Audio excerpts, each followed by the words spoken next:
উজনিত মিয়া বিৰোধী অভিযানৰ পিছতে নগাঁও জিলা মৎস্য ব্যৱসায়ী সন্থাই উজনিলৈ মাছ প্ৰেৰণ নকৰাৰ সিদ্ধান্তক লৈ প্ৰতিক্ৰিয়া উজনিৰ বিভিন্ন দল সংগঠনৰ। নগাঁৱৰ মাছ উজনিলৈ প্ৰেৰণ নকৰিলেও উজনি অসমত কোনো প্ৰভাৱ নপৰে, বৰঞ্চ উজনিৰ মীনপালকসকল লাভান্বিত হ'ব বুলি মত প্ৰকাশ কৰিছে দল সংগঠনে। মিয়াই উজনিলৈ মাছ প্ৰেৰণ নকৰাৰ সিদ্ধান্ত নোলোৱা হ'লে টাই আহোম যুৱ পৰিষদে উজনিলৈ মাছ প্ৰেৰণত বাধা দিলেহেঁতেন। ইফালে উজনি অসমৰ পৰা মিয়াই যাবই লাগিব, এই বিষয়ত কোনো কাৰণতে আপোচ কৰা নহ'ব বুলি স্পষ্ট কৰি দিছে সদৌ টাই আহোম ছাত্ৰ সন্থাই। সদৌ টাই আহোম ছাত্ৰ সন্থাই উজনি অসমৰ পৰা সন্দেহযুক্ত মিয়াক উজনি অসম ত্যাগ কৰিবৰ বাবে আমি এসপ্তাহ সময়সীমা বান্ধি দিছিলোঁ।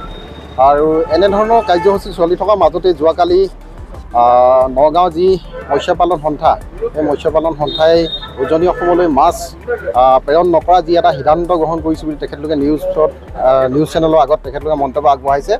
গতিকে এইখিনি ক্ষেত্ৰত আমি এটাই কথা বুজি উঠিছোঁ যে সদৌ টাই আহোম ছাত্ৰ সন্থাই যে যিসকল সন্দেহযুক্ত বাংলাদেশী বুলি ক'ব লাগিব, সেইসকলক যিহেতু উজনি অসম ত্যাগ কৰিবলৈ আমি সদৌ টাই আহোম ছাত্ৰ সন্থাই আহ্বান জনাইছোঁ। আৰু এই সন্দেহযুক্ত নাগৰিকসকলৰ পক্ষত লৈছে যিসকল মিল পালন সন্থাই, এইটো আচলতে অতি হাস্যকৰ বিষয়।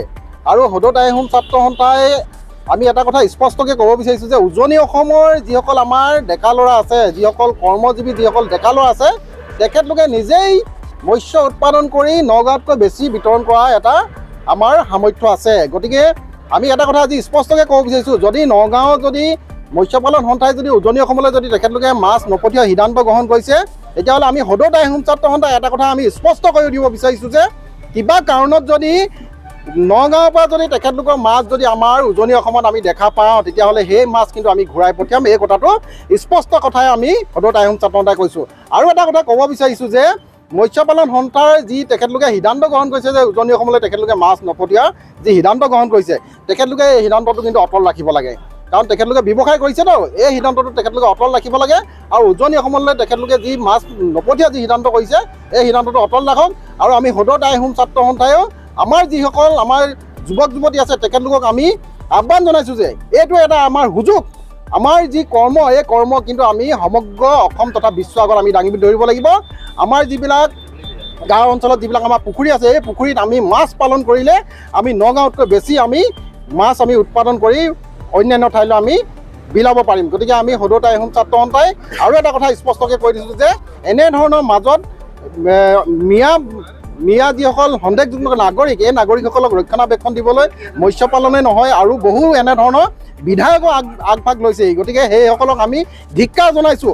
অসমীয়াৰ স্বাভিমানক তেখেতলোকে আঘাত আনিব পৰা এনেধৰণৰ পদক্ষেপ লোৱাৰ বাবে তেখেতলোকক আমি ধিক্কাৰ জনাইছোঁ। আৰু সদৌ টাই আহোম ছাত্ৰ সন্থাই এটা স্পষ্ট ভাষাই ক'ব বিচাৰিছোঁ যে উজনি অসমৰ পৰা মিয়া, সন্দেহযুক্ত মিয়া ইয়াৰ পৰা যাব লাগিব, যাব লাগিব, যাব লাগিব।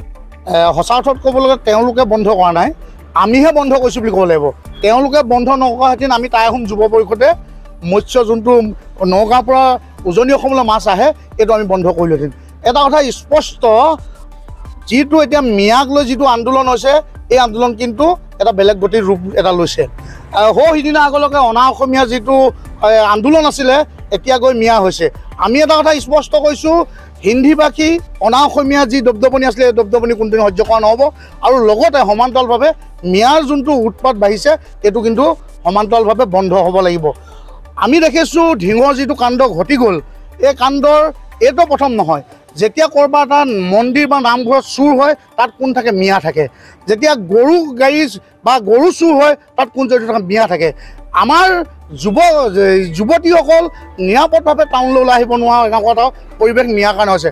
আমি আহ্বান জনাইছোঁ আপোনালোকৰ মাধ্যমৰ যোগেদি, উজনি অসমত এনে কিছুমান মানুহ আছে, যি মানুহসকলে মিয়া মানুহ আনি তেওঁলোকে কৰ্ম দি পানি তেওঁলোকে জীৱন নিৰ্বাহ কৰিব বিচাৰিছে। আমি সেইসকল লোককো অনুৰোধ জনাইছোঁ, আপোনালোকে যিসকল মিয়া আপোনালোকে ৰাখিছে, সেই মিয়াসকলক আপোনালোকে পঠাই দিয়ক, নহ'লে টাই আহোম যুৱ পৰিষদে কিন্তু এনেকুৱা কাৰ্যসূচী ৰূপায়ণ কৰিব, তাৰ বাবে আপোনালোকো লজ্জিত হ'ব। আৰু এটা কথা আমি স্পষ্ট কৰি দিওঁ, নগাঁৱৰ মাছ নাখায় উজনি অসমৰ মানুহ বেছি সুৰক্ষিত হ'ব। আমি সকলোৱে জানো নগাঁৱৰ মাছ কিদৰে তেওঁলোকে পালন কৰে, ইউৰিয়া দি পালন কৰে। আমাৰ যুৱক যুৱতীসকলে আজিকালি নিজে তেওঁলোকে ফিচাৰী খান্দি নদীৰ পৰা মাছ ধৰি বজাৰ দিয়া আমি দেখিছোঁ। আৰু সেইসকল ব্যৱসায়ীক, আমাৰ ব্যৱসায়ীসকলকে উৎসাহ কৰিবলৈ আমি টাই আহোম যুৱ পৰিষদৰ তৰফৰ পৰা আমি অনুৰোধ জনাইছোঁ। আৰু লগতে এটা কথা শেষত কৈ যাওঁ, বিজেপি যেতিয়া প্ৰধানমন্ত্ৰী অসমলৈ আহে হাজাৰ হাজাৰ বাছত মানুহ আনি পানি সেই সভাখনত অংশগ্ৰহণ কৰে।